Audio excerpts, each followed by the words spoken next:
Now this is a story I love to tell. It's from the sequel of Alice in Wonderland, the book called Through the Looking Glass by Lewis Carroll. In this story, Alice goes back to Wonderland and has a few interesting encounters at the beginning of the book.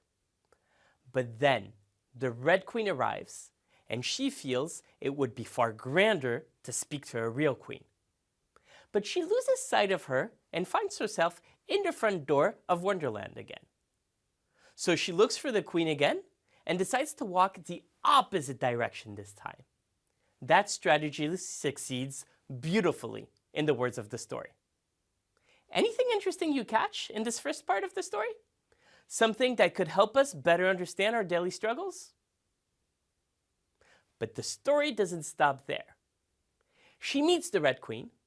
They have this very strange conversation in which they seem to be speaking at cross purposes, and then suddenly they begin to run very quickly as the Red Queen urges Alice to go faster and faster. The race feels very strange to Alice because, as the story states, the trees and the other things around them never changed their places at all. Alice gets exhausted. They stop. And the little girl expresses her surprise that they've been under the very same tree throughout the race. They never actually moved. The Red Queen is rather unimpressed by this observation. If you run fast for a long time, you go somewhere else in the country you're from, then that's a slow sort of country, the Red Queen says. Because in her country, in order to stay in position in Wonderland, you need to run. And to get anywhere else, well, you need to run twice as fast. Anything interesting you find in this second part of the story?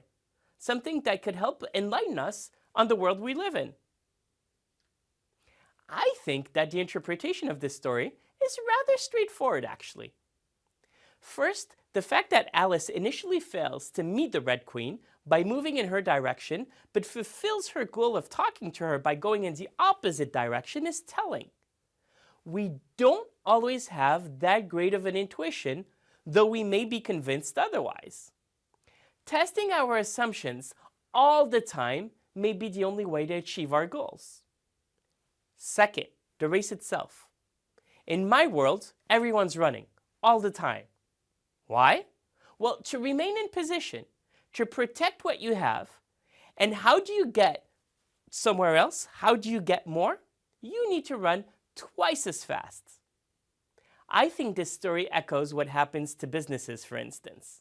In order to stay in position, well, they need to run and not rest on their laurels. And we've seen plenty of companies go down because of that. And if they're not on top, if they're not dominant, running twice as fast to get there seems to be the story of so many of them, right? Any thoughts? Next, you'll get the chance to learn more about what biologists, physicists, and even science fiction writers have referred to as the Red Queen's race. And then we'll move on to the next story.